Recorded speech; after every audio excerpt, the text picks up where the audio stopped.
Alam mo bang ang bigote ng mga pusa ay napakahalaga sa kanila? Kaya huwag mong susubukan nugupitan ang mga bigote nila. Sapagkat kapag ginawa mo to, maaari silang magsimulang manghina o mawalan ng lakas. Nagbibigay kasi ito ng lakas sa kanila. Mapapansin mo rin na ang mga pusa kapag kumulubot ang kanilang mga bigote o whisker ay nararamdaman nilang may panganib.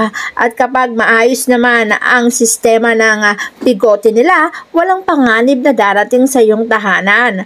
Kaya naman napakalakas ng pakiramdam ng mga pusa dahil na rin sa kanilang mga bigote. Kapag sinubukan mo itong gupitin, magsisimula na silang manghina.